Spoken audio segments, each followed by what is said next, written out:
Well, I'm back anyway. Still greasing the throat here with a little drop of Jemmy and a wee drop of ginger in it, and it's lovely. Well, Deirdre did ask me to sing a song, and I have a granddaughter called Grace. Actually, I have a bunch of granddaughters. We have 10 grandkids. But the song is Grace, and it's about a lady called Grace Gifford. It's a beautiful song. And this is especially for Deirdre. She asked me to sing this tonight, and I hope I do it justice. I'll just give you a little bit of background to the story. Now, I know an awful lot of people know that Grace Gifford married Joseph Mary Plunkett, or as he was known at the time, Joe Plunkett. But what they don't probably know is that her sister, Muriel, she came from a large family. There was about 12 in the family, and her sister, Muriel, actually was married to Tomás MacDonagh, another signatory of the proclamation. So there you had two sisters marrying two signatories of the proclamation. So that's kind of an amazing story in itself.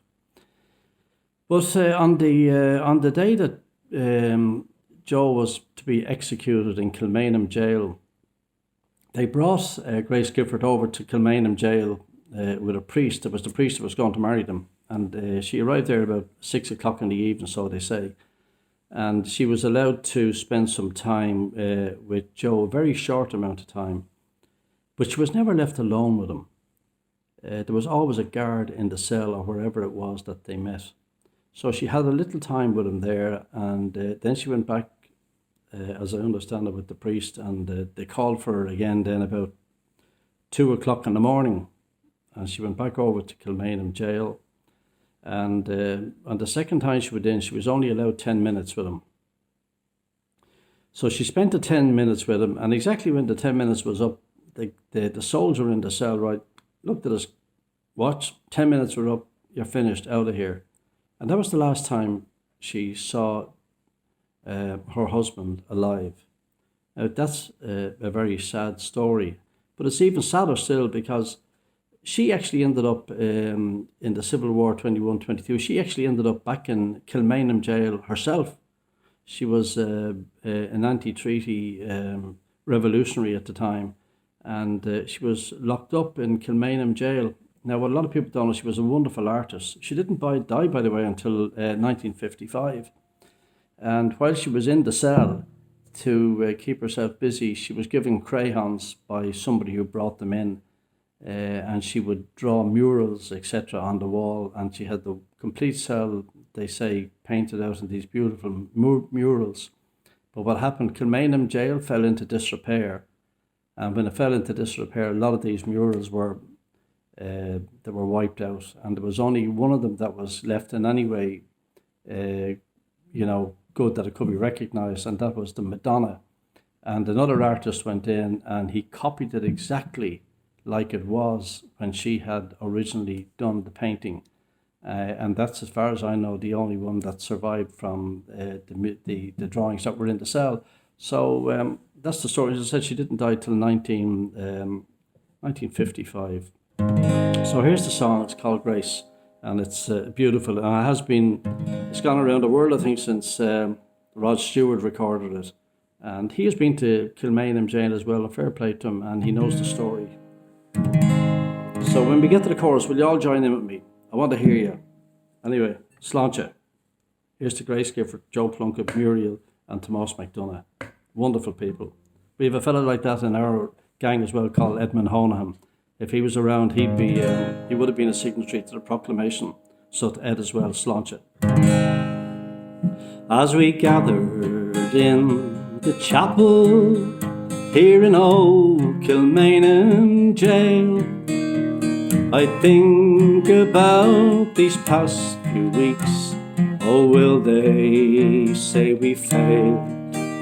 From our school days, they have told us we must yearn for liberty. But all I ask in this dark place is to have you here with me. Let's hear you now. Oh, Grace, just hold me in your arms and let this moment linger. They'll take me out at dawn and I will die With all my love I'll place this wedding ring upon your finger. There won't be time to share our love, for we must say goodbye. Now I know it's hard for you, my love, to ever understand the love I bear for these great men, the love for my dear land. But when Porrick called me to his side down by the GPO, I had to leave my own sick bed. To him I had to go. Oh, Grace, just hold me in your arms and let this moment linger, for to take me out at dawn and I will die. With all my love I'll place this wedding ring upon your finger. There won't be time to share our love, for we must say goodbye.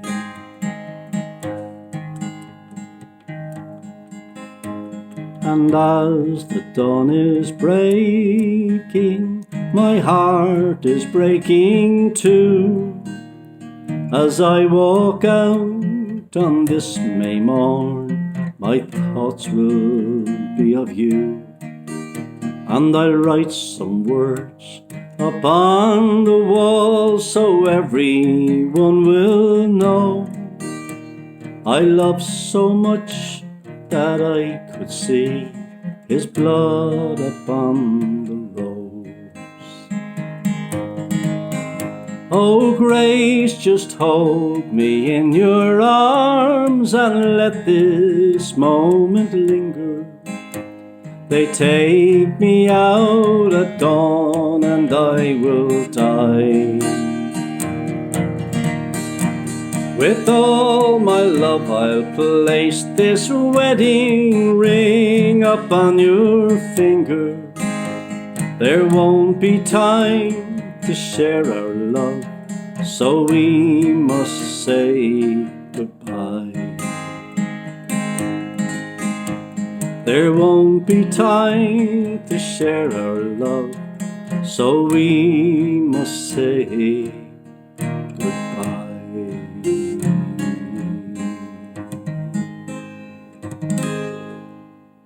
Okay, that's all for tonight. So until we meet again tomorrow night, no idea what we'll be singing, but I'd love somebody else to sing a song tonight, tell a story, a joke, a monologue, whatever. Mick McGoldrick, you're up next. Will you give us a lash there tomorrow night, Mick? The wonderful man who has done Trojan work with the Dublin Gazette, and to everybody else part of the real debate here. Thank you to all, and to Marion and Brian and Sean and Liam and John, everybody. I hope I haven't left anybody out. Mike Malloy, Mick, everybody. You're all terrific people. So if I've left anybody out, I'll let me know tomorrow. Send me a text. You forgot me. And we'll crack on again tomorrow night. The midnight sessions. Here we go. Rip her up. Bye-bye.